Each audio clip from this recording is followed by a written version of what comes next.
তীব্র দাবদাহ যখন দেশের বিভিন্ন অঞ্চলে ভয়াবহ আকার ধারণ করেছে, তখন নতুন করে উদ্বেগ বাড়াচ্ছে সম্ভাব্য শক্তিশালী ঘূর্ণিঝড়। বঙ্গোপসাগরে সৃষ্ট হওয়া সম্ভাব্য ঘূর্ণিঝড় ঘিরে জনমনে নতুন করে দুশ্চিন্তা তৈরি হয়েছে।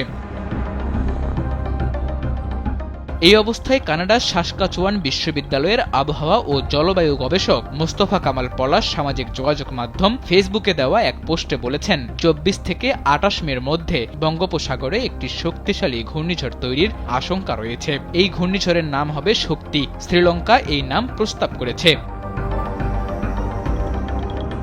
পলাশ জানিয়েছে, 24 থেকে 26 মের মধ্যে ঘূর্ণিঝড়টি ভারতের উড়িষ্যা উপকূল থেকে শুরু করে বাংলাদেশের চট্টগ্রাম উপকূল পর্যন্ত যে কোনো স্থানে আঘাত হানতে পারে। স্যান্ডেলিনা সো, রূপচর্চায় আভিজাত্য।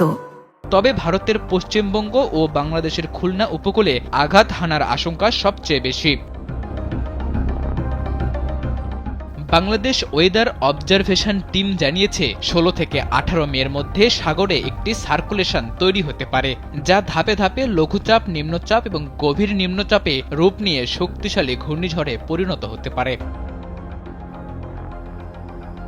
বাংলাদেশ আবহাওয়া অধিদপ্তর জানিয়েছে, এখন পর্যন্ত শক্তি নিয়ে কোনো চূড়ান্ত সতর্কতা জারি হয়নি। তবে পরিস্থিতি নিবিড়ভাবে পর্যবেক্ষণ করা হচ্ছে এবং সময়মতো প্রয়োজনীয় সতর্কতা ও নির্দেশনা দেওয়া হবে। বিশেষজ্ঞরা ইতোমধ্যেই উপকূলীয় এলাকার বাসিন্দাদের সতর্কবার্তা দিয়েছেন।